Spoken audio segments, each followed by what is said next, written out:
మనం చూస్తే గనక భారత ఆర్థిక వ్యవస్థ quarter wise performance, economic performance చూస్తే ఈ ఆర్థిక సంవత్సరంలో Q1లో అంటే Q1లో 7.8% గ్రోత్ కనిపించింది. Q2లో 8.2% గ్రోత్ రేట్ కనిపించిందనమాట. యావరేజ్ని చూస్తే ఈ ఫినాన్షియల్ ఇయర్ 2025-2026లో మనం 8% గ్రోత్ సాధిస్తున్నామని మనకు అర్థమవుతుందనమాట. దీని డ్రైవర్స్ ఏంటి? ఇంత గ్రోత్ రేట్స్ బాగా పెరిగి మన ఆర్థిక వ్యవస్థ ఇంత స్ట్రాంగ్గా పుంజుకోవడానికి ప్రధానమైన కారకాలేంటి, కారణాలేంటి ఒకసారి చూస్తే డొమెస్టిక్ డిమాండ్ బాగా పెరగటం, ప్రైవేట్ కన్సంప్షన్ పెరగటం, అదేవిధంగా అర్బన్ స్పెండింగ్ పెరగటం, ఇండస్ట్రీ సర్వీస్ సెక్టర్ రికవర్ అవటం, దాంతోపాటు ఇన్ఫ్లేషన్ ద్రవ్యోల్బణం తగ్గుముఖం పడుతూ ప్రజల యొక్క పర్చేసింగ్ పవర్ పెరగటం అనమాట.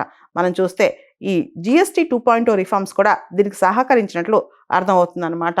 అండ్ ఈ గ్రోత్ అనేది భారతదేశానికి చాలా ఇంపార్టెంట్. ప్రపంచవ్యాప్తంగా పెద్ద పెద్ద ఆర్థిక వ్యవస్థలు స్లో డౌన్ అవుతుంటే మన ఆర్థిక వ్యవస్థ మాత్రం బాగా పుంజుకుంటుందన్నమాట. అండ్ ఈ గ్రోత్ అమెరికా మనపైన టారిఫ్లు వేసినా సరే, 50% పైన టారిఫ్లు వేసినా సరే మనం గ్రోత్లో ఎటువంటి పరిస్థితులు తగ్గట్లేదన్నమాట.